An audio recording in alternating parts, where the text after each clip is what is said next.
Hey everyone, how's it going? So, another little project on the truck today. So, someone actually asked, how well are these insulated? They are insulated, but not that well. So, it is a aluminum skin with aluminum skin on side, 2-inch foam core. It does have some other materials in there and some studs, uprights, stuff like that. But basically what happens, it transfers the heat and cold, like a heat sink, directly to the inside. So, if you have a way to super cool it or super heat it, then it's probably fine. But they do transfer heat and cold, so it's not perfect solution. Perfect solution would be you put like an internal woodwork frame and insulate it and all that, almost like a house, just a smaller thickness wall. But we didn't want to do that because we didn't want to lose any of the floor space inside. We're not going to camp during the middle of summer. If we camp during the middle of winter, we do have a really good diesel heater, so that'll help. Once all the furniture is in there, that will help because there'll be insulation behind all the furniture. But what we're going to do today is we are going to put wainscot on the walls. So I decided to do a waterproof vinyl. So waterproof, paintable. It is a groove wainscot. We're not going to do that side. We're actually going to do the smaller side. So we're going to do this style and not that style. We're not even going to paint it right now. We're just going to leave it white so you can wash it and everything else, and then we'll paint it down the road. This is a tongue and groove style connection, so it will click together. And the reason we went with the vinyl, you'll get a little bit of not as much heat cold transfer through this. You'll still get some. It's just going to happen, but it'll be a lot better. And the reason we're doing the vinyl is because with any metal structure that gets hot and cold, it can get condensation in there. So if it does get condensation, we don't get condensation where it will, basically soak the wood behind it and cause some issues.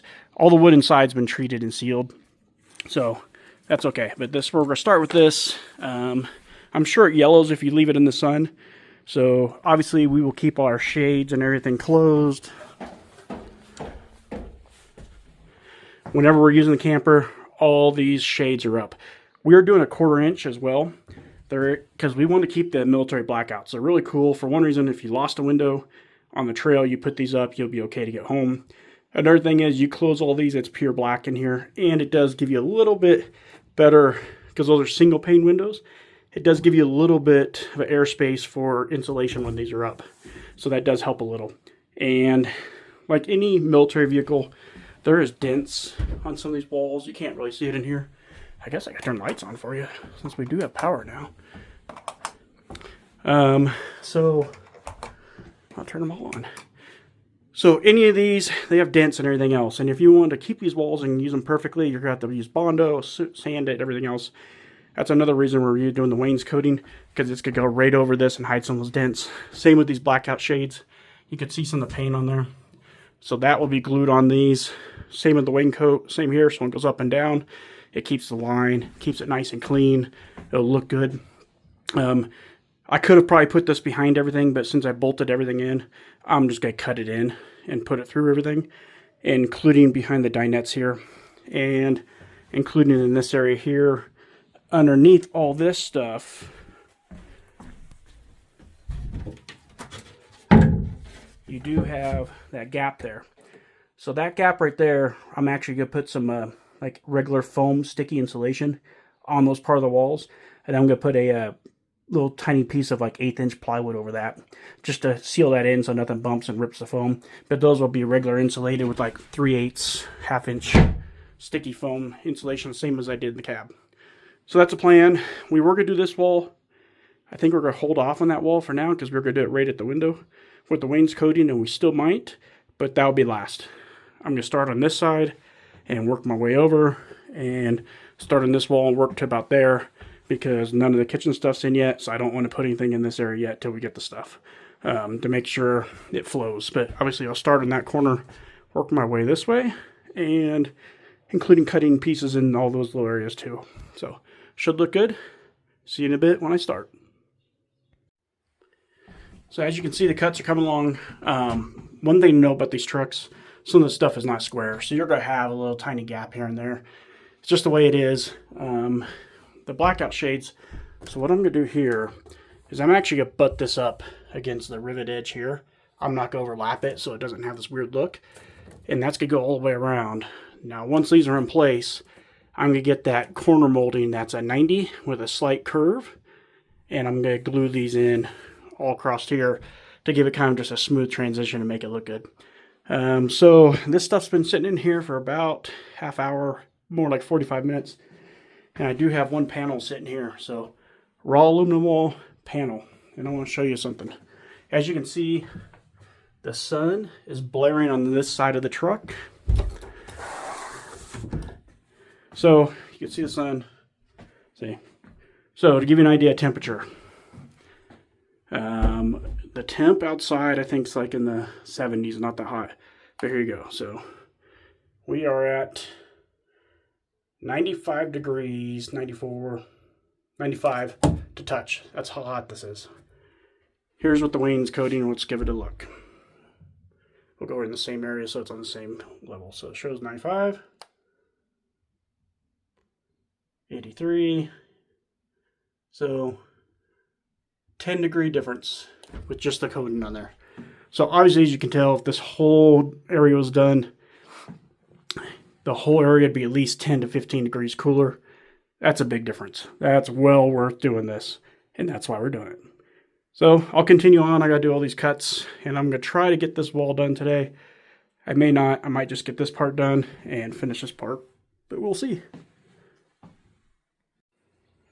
So I think the hardest part of this project, number one, was going up and down the stairs 50 billion times.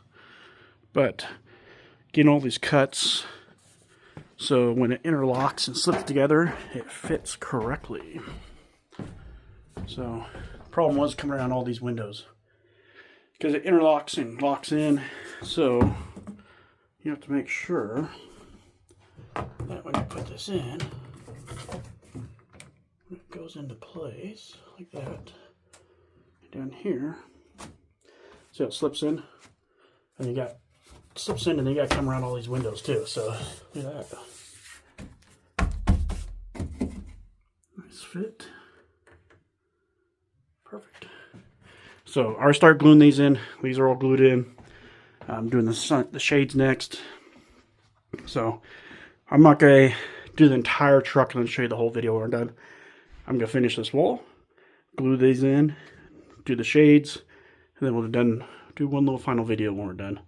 And that will be it for today. But you get the idea what it's all going to look like. It's going to look like super nice.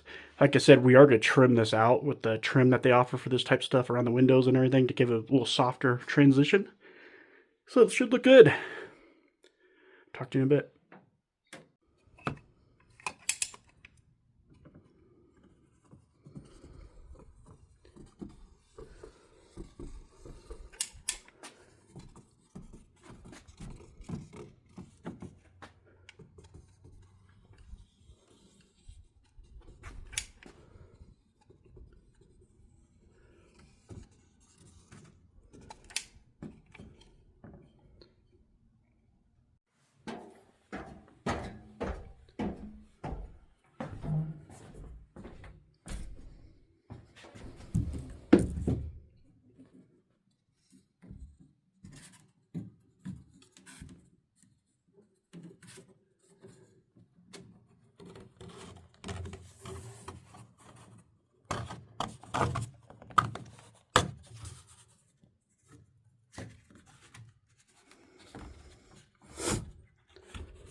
All right, last part of the video, and one side is basically done, so I'm going to show you guys that.